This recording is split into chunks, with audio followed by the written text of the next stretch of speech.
You talk a lot about body language and how it's important, but most of us either misunderstand it or don't understand it.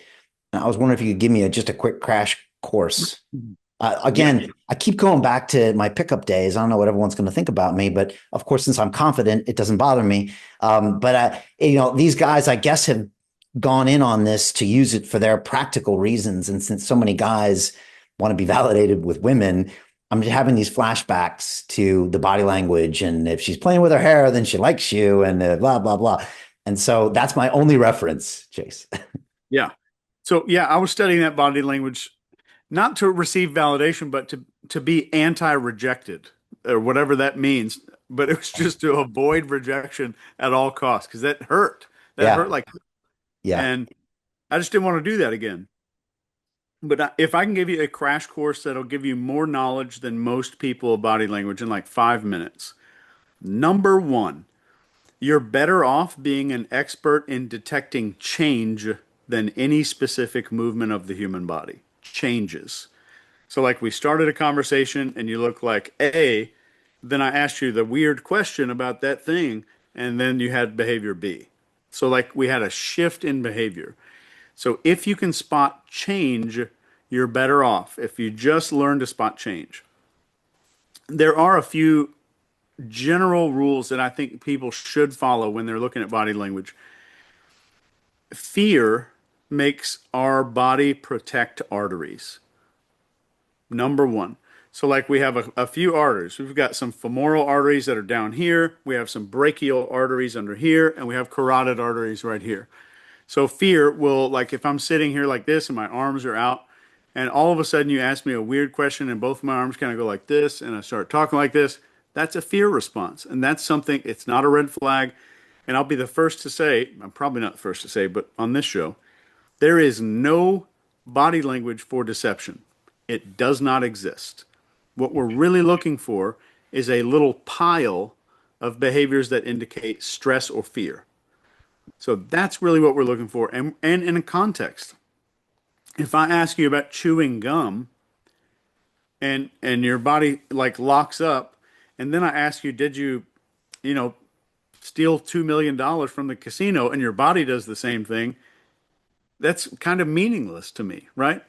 So context is super important. So first, I'm looking for change.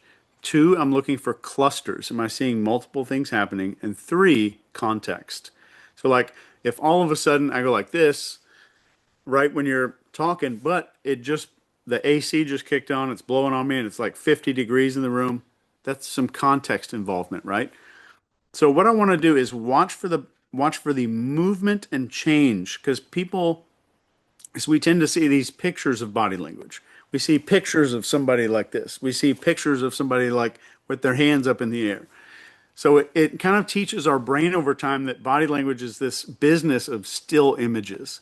And even I thought that for a long time. But what I'm really looking at is like somebody's hands are on their lap and you ask them this really pertinent question, and all of a sudden their hands kind of move back to their groin, which is protecting the femoral artery. That's a big deal. So I'm just looking for that little tiny movement, little 2-inch movement of groin protection, artery protection, and finally, is the body opening or closing? So like if as we start the conversation, am I seeing space in the body, and then is it getting smaller at a certain time when we're speaking?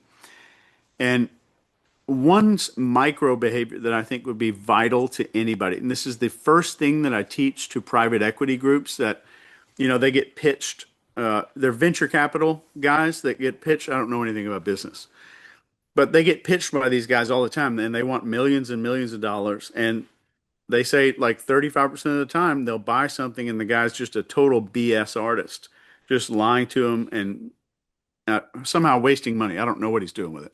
But so the first thing I teach these guys every time they call me out to do training is this thing called blink rate. And blink rate is the most reliable indicator of in the moment stress. How do you get out of a rat race? How do you create wealth not only for yourself, but also for the generations to come after? I am absolutely amazed with the quality of companies that we're getting exposure to. We go on to Zoom calls with the innovators and the folks who are building new applications in metaverse, blockchain, artificial intelligence, decentralized finance. What's going on, everybody? Thumbs up if you can see me. We are focusing on early stage investment. And the quality of people that we're getting exposure to, whether it be Dan Tapiero with 1RT, Jason Ma from Open, Yatsu from Animoca. It's been a phenomenal experience thus far. It has far exceeded my expectations. We are focusing on cutting edge technologies. I view it now as the best investment I've ever made. The upside I view is unlimited. And as a retail investor, I would never get this exposure anywhere else outside of Investment Club. See you in the Investment Club. So blink rate is a measure of how often we're blinking. Not how rapid the eyelid moves, but how many times per minute we're blinking. So to give you a little, just a little class on this, the average blink rate for human beings is like 12 to 17 blinks per minute. And when we get stressed, it can be upwards of 80 or 90. Wow. And what's funny is we can feel that stress, but we don't notice the change in our eyes. And since we're so unaware of that shift and that change, it's such an unconscious behavior that it becomes super reliable to people like me. The inverse of that, since the high means stress, we tend to think that, oh, when it's really low, that means comfort. It's not true. The low blink rate tends to indicate a level of focus. So we could be focused on a threat, like an interrogator is getting ready to ask this question, and the person getting ready to lie is like, especially like the psychopath, is just really stops because he's focused in on a potential threat. Or value, something that's interesting to us. So something that gains all our focus. Like when I watched the last good movie was like Interstellar for me. Like I watched that movie, my blink rate was probably a 2 or 3 per minute. Yeah. But we don't feel the shift. And the cool thing is nobody's got to count. You don't have to sit there counting blinks and stuff. If I can start a conversation and I can say, is that blink rate look pretty normal, pretty fast, or pretty slow? That's my number one job. And second, what's the change that I'm seeing? And if I'm just asking them about like, hey, do you want a coffee? Do you want a water? I'm not looking for blink rate changes because I don't care. But I want to look for these changes when I ask these important questions. So as a speaker, I know you speak on stage a lot. I speak on stage a lot. And we're kind of sometimes 20, 30 feet from the people, but we've got at least 30 or 40 people in this front little section here that we can look at. And as I'm looking around the crowd, I can look at people in the audience and I will average their blink rate. So if I see that blink rate going up, I know I need to change the pitch of my voice, change the slide behind me, change the topic, get off the stage and walk around. I need to regain that focus. My job as a speaker and anybody's job as a leader is to have low blink rates in people. Not just to make them relax, but to make them focused on what's going on. And as a person who specializes in leadership, persuasion, or influence, your currency, your number one currency in the world is focus. So our job should be, if I'm doing a good job, I'm going to see a low blink rate in a person.